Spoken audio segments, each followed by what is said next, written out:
guys, welcome back to Kristen and Katie Read. I'm Kristen. I'm Katie. And we like to read. I hate you. Can't believe you've done this.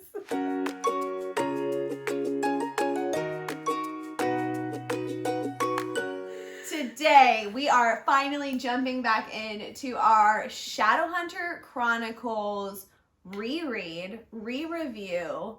So yeah, we started reading this series in 08, 07, 08-ish. So we're rereading them. We've reread them on and off throughout the years, but we want to reread them all in order and re-review them, rank them, see what holds up and see what doesn't. Okay, today we are going to be discussing City of Fallen Angels by Cassandra Clare, book 4 in the Mortal Instrument series. This is your spoiler warning. We are going to be deep diving into major plot points of this book as well as potentially every single other Shadowhunter book out there. Okay, Katie, let's discuss the cover of these books. I don't like it. I'll be honest. What do you think? What do you think, Dash? What do you think? Do you like it? See what he does.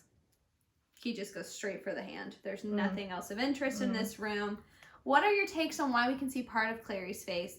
And then is it... And not part of Simon's. Is it Simon? Did he steal Alec's bow? I have many questions. It can't be Alec. It just can't be. I wouldn't understand I really the prefer... placement of Clary and Alec on a cover together.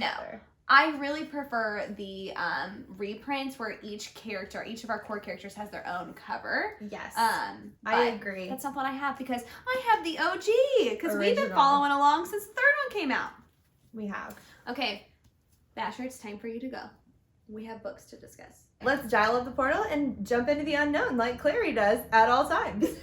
Into the unknown. Okay, so where the heck does this book pick up? So obviously, this book came out a long time ago. We're just gonna hit like really, really fast recap. Big plot points. Because a lot happens in this book to get us to the end. Even though it's so small. Yes. This is the smallest book in the insane. Shadowhunter. It's Chronicles. actually insane how much happens in this small book. So And how much of it is about Simon? stop. You're getting jabs in, and we're in the recap portion, ma'am. So we start a couple months after where we end with City of Glass. So Simon and Clary and Jace are main players. Clary and Jace are together. There's trouble in paradise though because Jace is distancing himself. Why? We as the readers know it's because Jace is dreaming about killing his girlfriend, as Yikes. any normal teenager does.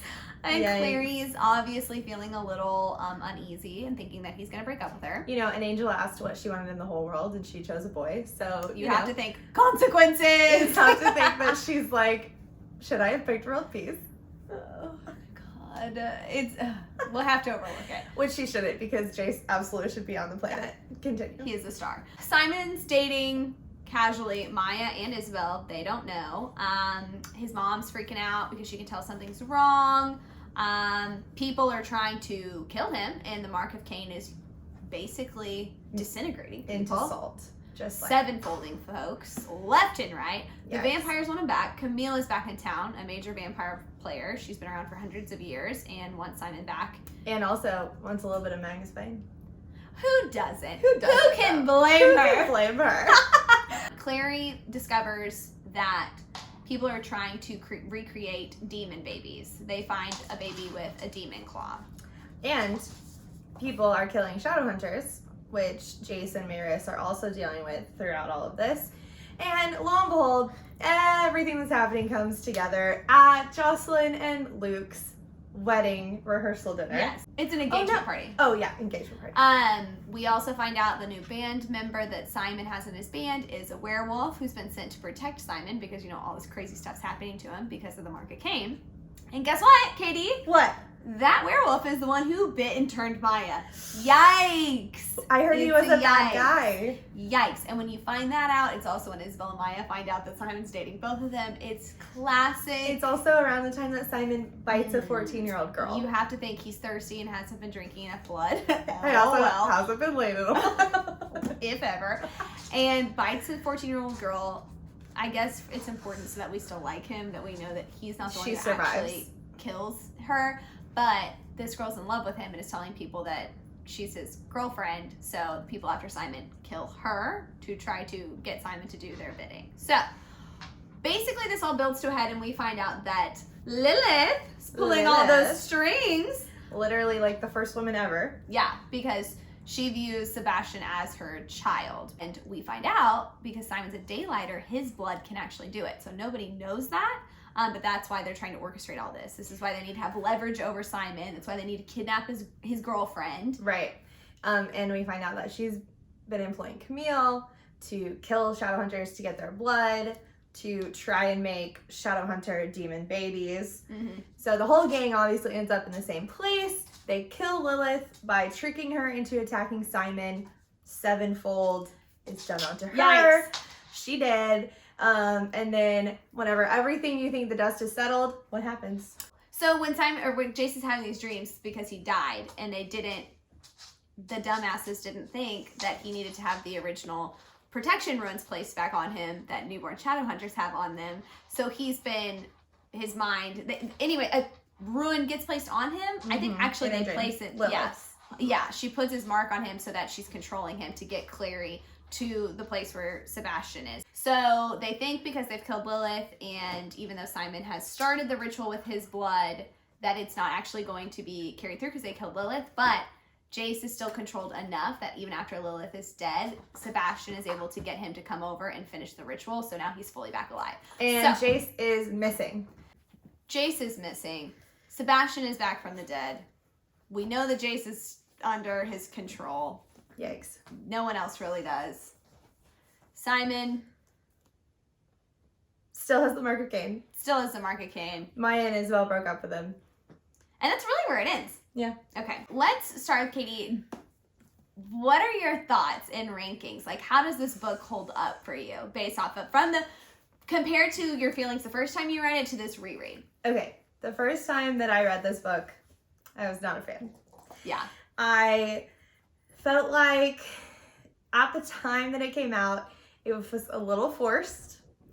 It was like, oh, we just fixed all these problems, and now we're unraveling them. Which, looking at how stories have to work, makes sense. Right, but at the time, I didn't love that. I didn't love that. I wasn't super sold on Clockwork Print Angel yet.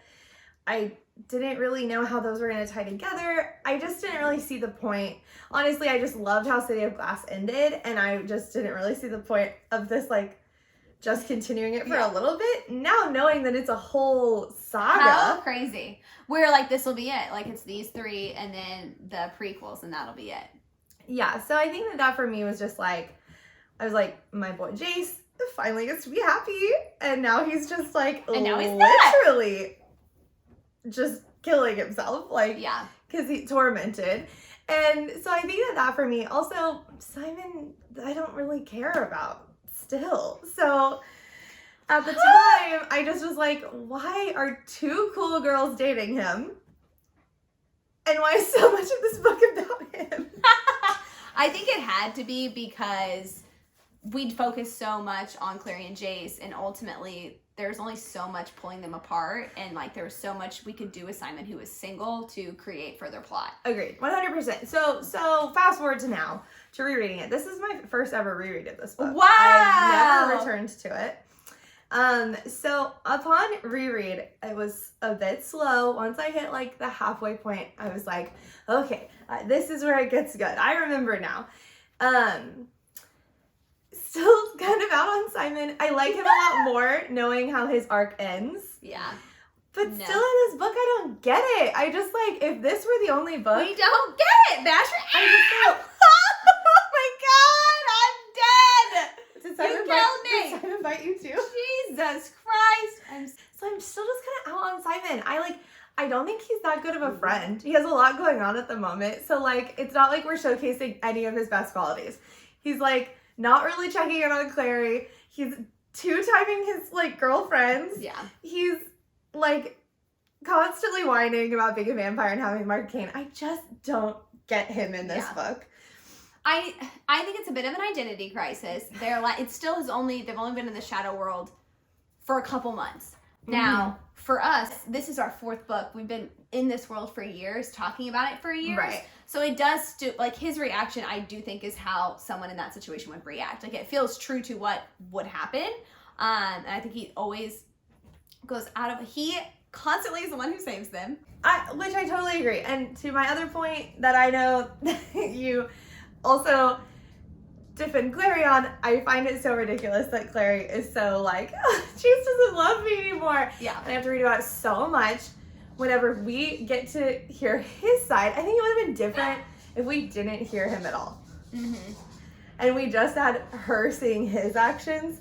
I would be like, yeah, that is what's this suspicious. MF What's he doing? doing? Which I agree. It's like the balance of what would actually happen in real life and then balancing it with like how much your reader wants to spend their time reading it. Right. So I think when I first read it, I had a lot of the same opinions as you, is because I was frustrated with, first off, I didn't know where it was ultimately going, and knowing now how it ends, like, I don't mind this struggle because I see like it makes them stronger in the long run, but when you don't know you're gonna get the ending you want, it's frustrating. And now my dog's losing it. I don't look at it as like being frustrated that Simon's doing these things. I look at it from I'm like, oh, that's actually probably really realistic. For Clary, it's the whole book that we're listening to her doubt, but it's only like a couple days. Right. Maybe like 2 weeks in actuality that this is happening. But it's a whole book for me. I understand that, but I can't be mad at the character. I'm mad at the writing. I mean, I'm not. I love this book. You actually love this book, so you're not mad at it. I was reading it. I was like, oh my gosh, this book. I found it very fast paced. So much happens in this book in such a short amount of pages. It's wild. But it's not a lot that I care about. It's wild, and it is just setting it up for Sebastian to come back. Which another thing is like when. I guess in the third one, he's not, the body disappears, so it was always, the groundwork was there, but it just feels like undoing something that was just taken care of. But I do like the Lilith of it. I love Lilith. Having Lilith in it, I thought was super cool. So this is my least favorite of the last three too, because I really like Lost Souls and Heavenly Fire, and it's because she finally does what it should have been all along, and it is like true ensemble. Yeah. They're all together. Yes, or like all of them have major plot points. Yes. So I think that that's also kind of what's frustrating to me about City of Heavenly Fire, is that it's still kind of, I feel like, just very. So I think that City of Lost Souls and City of Heavenly Fire, I just ended up liking more because we get so much more Alec, so much more Magnus, so much more Isabel, and Maya. Yeah. And so although they're still hugely important in this book, they're very, very much secondary characters. Yeah. To Simon, Jace, and Clary. Yeah. So, in a way that I felt like Simon was a secondary character. And you know, like he's a main character. He's there for Clary. Like he's there for Clary's plot. Right. And now that he's been a vampire for a while, has the mark of Cain, I do think that he's much more interesting, that he has his own storyline. Yeah. And again, I like him so much in the other books outside of, like, after Mortal Instruments wraps up. Yeah. I like him everywhere else. So it's yeah. just really funny. I just like, this book, I'm just like, he's not being great. He's just really struggling, and that's fine. Okay, Katie. Yes. What would you rate this book? I would rate this book maybe like an 8.5. I'm shocked. I'm going 10s across the board. This is rigged.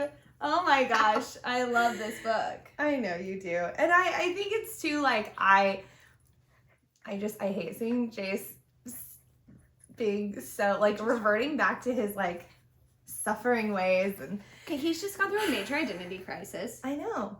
But it just, I mean, to go on top of that major identity crisis, he's also having dreams about murdering his girlfriend. Yeah, because he's being possessed. Right. So but he doesn't know that. Right. So his actions line up. I understand that. It's just, like, not my favorite Okay, storyline. let's discuss my favorite scene. When they make out. I love when they in the make out in the street. rain. Incredible. An iconic scene. I agree. I can read it over and over again. I feel like I really like that makeout scene because it feels very true to their age, and then that, like, could happen to you at any moment. Like, I remember, like, we weren't so far removed from that age where I'm like, this could be me. I could just be in a hot and heavy moment. Throw it up against the wall and yeah, but it's like still innocent enough where it's like, you know, they're not like pounding. Oh my gosh. Okay, well, I feel like you haven't really talked much about like why you do love this book so much. You love Simon. I like Simon's struggles that he's dealing with. I feel like he knows the whole time he's kind of being an asshole for what he's doing. He feels bad about it. Yeah, I'm not he's saying still that. doing it. Yeah, no. Isabel also treats him poorly. Yeah. Isabel also treats him as though he is absolutely disposable, and I think that's why I like it, because they're both equally, in my eyes, doing the wrong thing. And when it's exposed, they're both like, we have to be better people. And I really like the mystery of it all. We don't know why this stuff's happening. There's all these moving pieces, and it's a mystery. I like found this being like, why is all this happening? And I really like that it all comes together, and they all accidentally end up in the same spot. Like, I do like the climax all these different trails. And once I started reading, once they go to the party, that was when I couldn't stop. I always think Lilith is like an interesting storyline. In anything that she's in. Okay, so I would say this book absolutely holds up more. I like it more than I did the first time. I would 100% like it more than I did the first time. Yeah. Also, well, I've just started City of Lost Souls, but not having to like, the release date was different. It was staggered with with the Infernal Devices. Yeah. They go together really well. And they do go together really well. Pace and characters. But helps. now that we've read both and it's a reread, I think that reading the Mortal Instruments as one thing before moving on to another thing is going to make it feel a lot more cohesive. 100%. With that being said, next time we'll be doing Lost Souls. If you guys missed our initial Mortal Instruments recaps and reviews, we'll link that. Well, thanks for watching, guys. This has been Kristen and Katie Reads. Stay incest free.